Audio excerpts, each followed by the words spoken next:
আসসালামু আলাইকুম রহমতুল্লাহি বারাকাতু। জানি না আজকে আমার কথাগুলো আপনারা কিভাবে নেবেন, বাট যে কথাগুলো আসলে বুকে চাপা দিয়ে রাখছি এগুলো আস্তে আস্তে বলবো, সেজন্যই ভিডিওটি অন করা।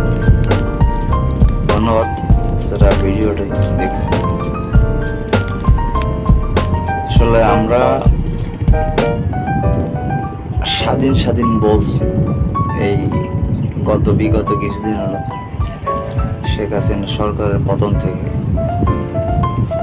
আমরা কতটুকু স্বাধীন সেটা কিন্তু আপনি আমি সবাই জানি, অনুমান করতে পারি। দেশ কোন দিকে যাচ্ছে এটা সবাই অবগত। কেউ যে এটা বোঝে না বিষয়টা এরকম না। একটা সময় ছিল যখন মানুষ অতিষ্ঠ হয়ে গেছিল শেখ হাসিনা সরকারের উপর। তিনি রাষ্ট্র পরিচালনা করেছেন গত 16 বছর। এর মধ্যে ওনার অনেক অর্জন আছে, আবার মানুষের প্রতি অন্যায় অবিচার যেটা বলেন সেটাও আছে। তো সব কিছু মিলিয়ে আর কি ওনার যে নেগেটিভ দিকটা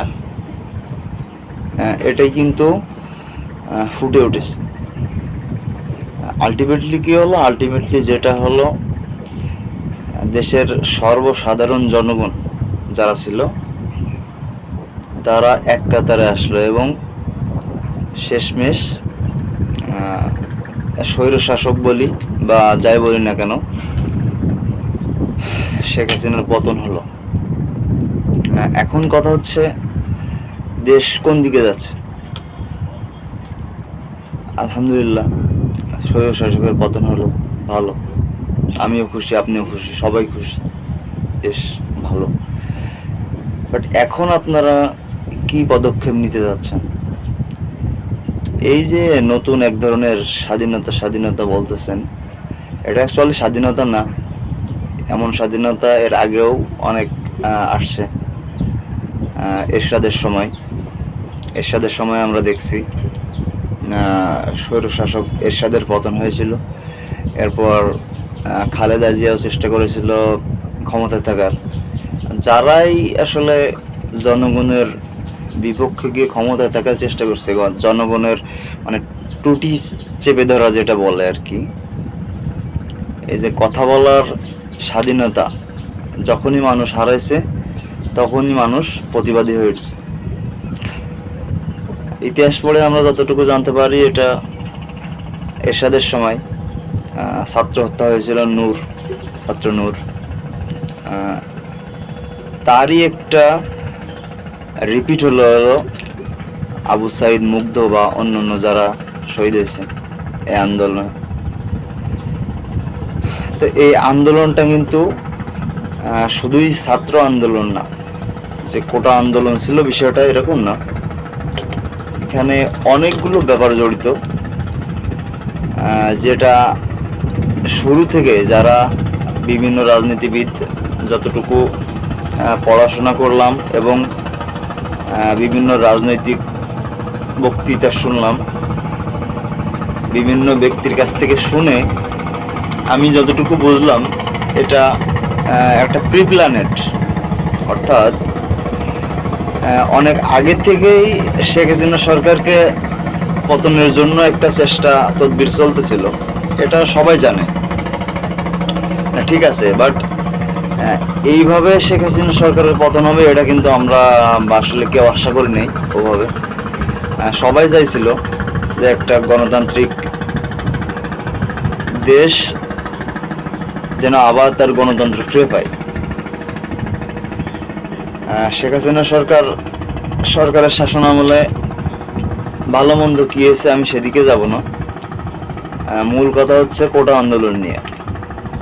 তো কোটা আন্দোলনকে কেন্দ্র করে এখানে যে রাজনৈতিক পক্ষগুলো ছিল তারা বিভিন্নভাবে চেষ্টা করছে এটাকে সামনে রেখে শেখ হাসিনাকে নামানোর জন্য। এটা সত্যি, এটা আপনি আমি সবাই জানি এবং মন থেকে চায়ও, সবাই হয়তো চায়ও যে শেখ হাসিনা ক্ষমতায় না থাকুক বা সুষ্ঠু একটা নির্বাচন হোক। ক্ষমতায় কে যাবে না যাবে সেটা অন্য বিষয়। আলটিমেটলি এটার রেজাল্ট যে এরকম হবে এটা কিন্তু আপনি আমি কেউ অনুমান করতে পারিনি। এবং যেদিন শেখ হাসিনা পদত্যাগ করে ওই দিন 2-3 ঘন্টা আগে পর্যন্তও কিন্তু শেখ হাসিনা নিজেও জানতেন না যে এমন একটা ঘটনা ঘটতে যাচ্ছে। এটা আসলে কি বলে, মাজলুমের প্রতি আল্লাহর দয়া বলা চলে। মানুষ যখন অত্যাচারিত হতে হতে হতে হতে যখন আর কোনো উপায় না পায়, তখন আলটিমেটলি কিন্তু প্রতিবাদী হয়ে ওঠে। এই যে আন্দোলনের ছোট ছোট বাচ্চারাও কিন্তু বন্দুকের সামনে গিয়ে দাঁড়াইছে, সাধারণ মানুষ মায়ের খেয়েছে। ইভেন আমি পার্সোনালি যদি বলি, আমি আন্দোলনের পক্ষে ছিলাম, বাট আমার ব্যক্তিগতভাবে কোনো সরকারি চাকরি করব বা বড় পদ পদবি পাবো এরকম কোনো ইচ্ছা নাই।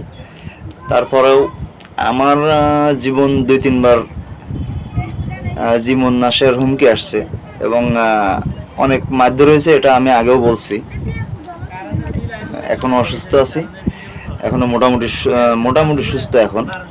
তো সেই জায়গা থেকে বলতে গেলে আসলে বা অনেক কথাই উঠে আসে, তো বা সেদিকে আর না যাই। আলটিমেটলি যে ছাত্র আন্দোলন সফল হলো, ভালো। এখন ডক্টর ইউনূস সাহেব ক্ষমতায় আসছেন। এখন আমার কথা হচ্ছে, ডক্টর ইউনূস সাহেব যে ক্ষমতায় আসছেন, তিনি কি পারতেছেন দেশকে রিপ্রেজেন্ট করতে ওইভাবে যেভাবে আমরা ছাত্র সমাজ চেয়েছিলাম? আমার ছাত্রত্ব এখনো শেষ হয়নি যদিও।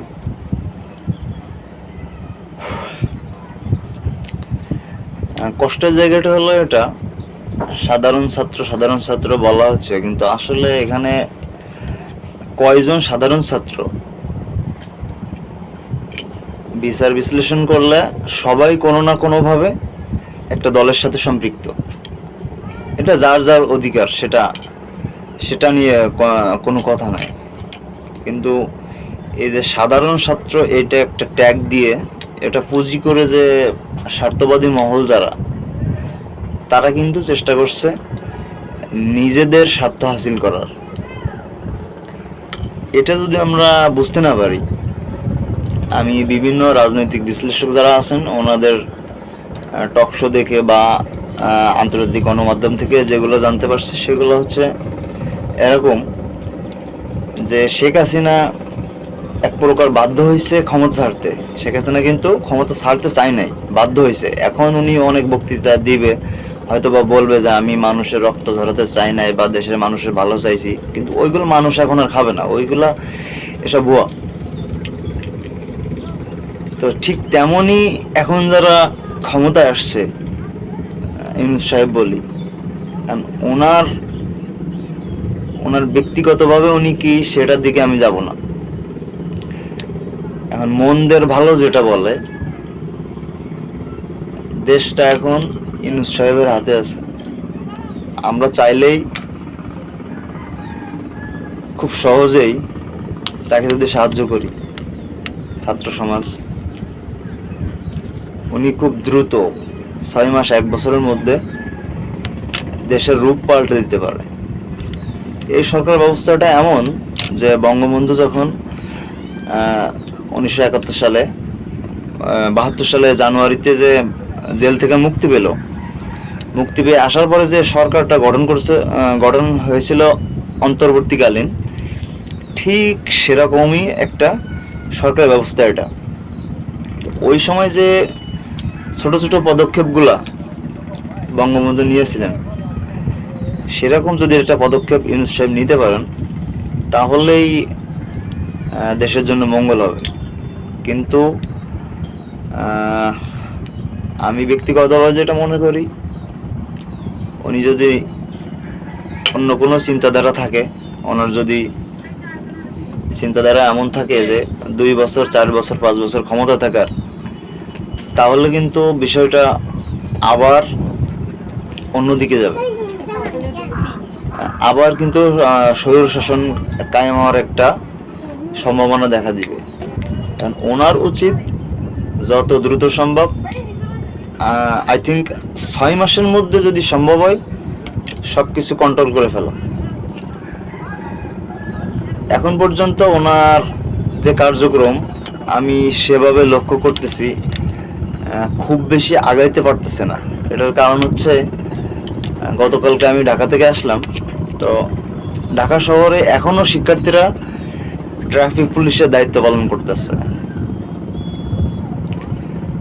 উনি যেদিন সরকার শপথ নিল, যেদিন ওনার পরের দিনই উচিত ছিল কি আইন শৃঙ্খলা বাহিনীকে যার যার জায়গায় নিয়ে যাওয়া এবং সশস্ত্র বাহিনী যারা আছে তাদেরকে নিজ দায়িত্বে ফেরানো। কিন্তু এটা হয় নাই, আলটিমেটলি ব্যর্থ। এবং আরও কিছু কথা হচ্ছে, শপথ পাঠ করানোর যে বিষয়টা, এটা আমার পছন্দ হয়নি। কারণ এখানে কাকে অন্তর্ভুক্ত করলো কাকে করলো না এটা নিয়ে আমার মাথা ব্যথা নেই, সবাই যোগ্য অবশ্যই। কিন্তু রাষ্ট্রপতি শাহাবুদ্দিন যিনি, আপনি সরকারকে বলছেন স্বৈরাচার, অবৈধ সরকার, তো রাষ্ট্রপতি যিনি, ইনি তো তার তত্ত্বাবধানেই রাষ্ট্রপতি হয়েছেন, তাই না? তো আপনি এমন একটা সরকার গঠন করলেন, তো শপথ অনুষ্ঠান করলেন কাকে দিয়ে? সেই রাষ্ট্রপতি শাহাবুদ্দিনকে দিয়ে, তাই না? এটা আমি যথার্থ হয়েছে বলে আমি মনে করিনি। এটা হওয়া উচিত ছিল, সব থেকে ভালো হতো যদি কেন্দ্রীয় শহীদ মিনারে যদি শপথ পাঠ অনুষ্ঠান হইতো, আমি সব থেকে খুশি হইতাম। গণমানুষের সামনে, সবার সামনে, যেহেতু এটা গণ আন্দোলন, গণ অভ্যুত্থান বলা হচ্ছে, তো গণমানুষের সামনে। আরেকটা বিষয় এখানে পজিটিভ দিক হচ্ছে, অল্প বয়স যাদের 2জন ছাত্রকে রাখা হয়েছে, এটা একটা পজিটিভ দিক। এটা যদি সফল হয়, আমি মনে করি ব্যক্তিগতভাবে পরবর্তীতে আমাদের পরবর্তী প্রজন্ম আর রাজনীতির দিকে অনেক আকৃষ্ট হবে, যদি সফল হয় আর কি। এবং সফল হবে আমি মনে করি, যদি ডক্টর ইউনূস সাহেব ঠিকঠাক মতো রাষ্ট্র পরিচালনা করতে পারে। তো আলটিমেটলি সবার কাছে আহ্বান থাকবে, যারা আমাকে ব্যক্তিগতভাবে চিনেন, গত 20-22 দিন আসলে আমি আসতে পারিনি অনলাইনে, বা আমার ফোন টোনও বন্ধ। এটার কারণ হচ্ছে, বৃহস্পতিবার যেদিন গোলাগুলি হলো অনেক, ওই দিন সন্ধ্যাবেলা শাহবাগ থেকে আমার দুর্বৃত্তরা আমার ফোনটা নিয়ে যায় এবং অনেক মারধর করে। তো সে প্রসঙ্গে আমি না যাই, ওই দিন আমার ফোন টোন নিয়ে যায়। তারপর থেকে আমার ফোন টোন বন্ধ আর কি, ফোন টোন ভেঙে ফেলেছিল, আমি ফোনের কোনো অস্তিত্ব পাই নাই। দেন পরের দিন আবার তো মারধর খাওয়া হলো। কোনো রকম আল্লাহ হায়াতে রাখছে, এই জন্য বেঁচে আছি, আপনাদের সামনে এখনো কথা বলতে পারছি। তো যারা কথা শুনছেন, খুব বেশি মানুষ না, হয়তো কয়েক হাজার মানুষ আমার কথা শুনেন, যারা আমার কথাগুলো শুনেন তাদের প্রতি আহ্বান, আপনারা এতদিন হয়তো বা কে কিভাবে ভাবছেন আমি জানি না, কিন্তু আমি আমার জায়গায় আছি। আমি মনে করি না যে দেশ নতুন করে স্বাধীন হয়েছে, আমি এটা মনে করি না। তবে আমি এটা মনে করি যে স্বৈরাচারের পতন হয়েছে, এটার সাথে আমি একমত। স্বৈরাচারের পতন হয়েছে, আবার জন্য কোনো নতুন স্বৈরাচার সরকার এসে দেশ দখল করতে না পারে, সেটার জন্য দোয়া করা এবং নিজে যার যার জায়গা থেকে সকল অন্যায়ের বিরুদ্ধে প্রতিবাদ করা, এটা আমাদের নৈতিক দায়িত্ব এবং ইমানি দায়িত্ব বলে আমি মনে করি। আমি সরকারি তিতুমির কলেজে থাকা অবস্থায় ছাত্র রাজনীতি যতদিন করেছি ততদিন এখন পর্যন্ত আমার নামে কোনো মামলা বা অন্য কোনো